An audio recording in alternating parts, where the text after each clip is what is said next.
Hi friends, welcome to Sriyarsha cooking channel. నేను miss Saritha. ఇవాల్టి మన రెసిపీ వచ్చి ఇన్స్టెంట్ జున్ను పాలు లేకుండా, ఎగ్స్ వాడకుండా జున్ను తినాలనిపించినప్పుడల్లా అప్పటికప్పుడు ఎంతో ఈజీగా నోట్లో వేస్తే అలా కరిగిపోయే ఈ గడ్డ జున్నును ఎలా చేయాలో ఇప్పుడు చూసేద్దాం పదండి.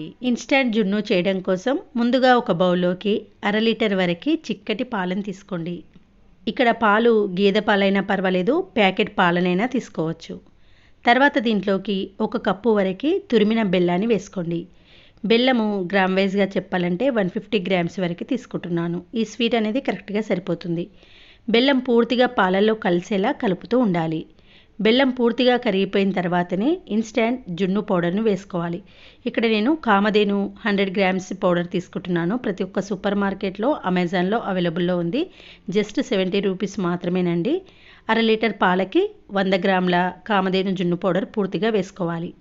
ఉండలు లేకుండా పూర్తిగా పౌడర్ కలిసేలా కలిపేయండి. ఇలా పాలల్లో బెల్లము, కామధేను పౌడర్ పూర్తిగా కరిగిపోయిన తర్వాతనే దీంట్లోకి మంచి టేస్ట్ ఫ్లేవర్ కోసం 1/2 టీ స్పూన్ వరకు యాలకుల పొడిని, 1 టీ స్పూన్ వరకు మిరియాల పొడిని వేసుకోవాలి. ఈ మిరియాల పొడి వేయడం అనేది చాలా కంపల్సరీ అండి. ఇది వేస్తేనే అసలైన జున్ను టేస్ట్ అనేది వస్తుంది. ఇందులో వేసిన మిరియాల పొడి, యాలకుల పొడి ఓసారి కలిసేలా కలిపేయండి.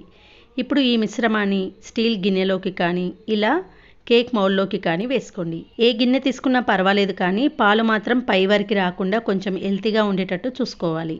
తర్వాత స్టవ్ పైన ఇడ్లీ కుక్కర్ను పెట్టేసుకొని ఒక స్టాండ్ వేసి స్టాండ్ మునిగేంత వరకు వాటర్ వేసుకోవాలి. వాటర్ కొంచెం బాయిల్డ్ అయ్యేటప్పుడు ఇందులో మనము జున్ను పాల గిన్నెను పెట్టేసుకొని దీంట్లో నీళ్లు పడకుండా ఒక ప్లేట్ను పెట్టేసుకొని ఇప్పుడు ఇడ్లీ స్టాండ్ యొక్క క్యాప్ను పెట్టేసుకొని మీడియం ఫ్లేమ్లో 20 మినిట్స్ పాటు స్టీమ్ చేసుకోవాలి.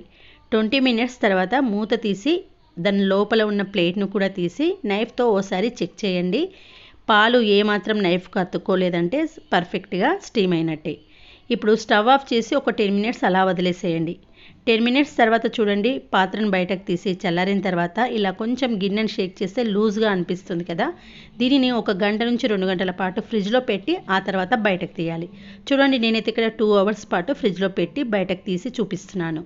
ఫ్రిడ్జ్లో పెట్టి బయటకు తీసిన తర్వాత కూల్ అంతా పోయిన తర్వాత ఇలా నైఫ్తో కానీ, షార్ప్గా ఉన్న స్పూన్తో కానీ చుట్టూరుగా కొద్దిగా లూజ్ చేసేసేయండి. తర్వాత దీనిపైన మరొక ప్లేట్ను పెట్టేసి టర్న్ చేసి కొద్దిగా గట్టిగా ప్రెస్ చేశారంటే మనకు కేక్లా ఊడిపడుతుంది. అయితే ఇక్కడ నేను ప్రెస్ చేసేటప్పుడు చాలా గట్టిగా ఫాస్ట్గా నొక్కేసానండి ప్లేట్ను. ఆ విధంగా చేయడం వలన నాకు ఇక్కడ షేప్ అనేది రౌండ్గా రాలేదు, కానీ టేస్ట్లో మాత్రం డిఫరెన్స్ అనేది ఏమీ ఉండదు కదా. తినేటప్పుడు ఎలాగో మనం పీసెస్గా కట్ చేసుకొని తినాల్సిందే కదా. చూసారు కదా, జున్ను పాలు లేకుండా, ఎగ్స్ లేకుండా జున్ను తినాలనిపించినప్పుడల్లా అప్పటికప్పుడు చాలా చాలా ఈజీగా, చాలా చాలా టేస్టీగా ఈ జున్నును ప్రిపేర్ చేసుకోవచ్చు. ముందుగానే ఇన్స్టెంట్ జున్ను పౌడర్ను తెప్పించి పెట్టుకున్నామంటే ఇంటికి గెస్ట్లు వచ్చినప్పుడు కానీ, మనకు జున్ను పాలు లేనప్పుడు జున్ను తినాలనిపించినప్పుడు కానీ అప్పటికప్పుడు ప్రిపేర్ చేసుకోవచ్చు.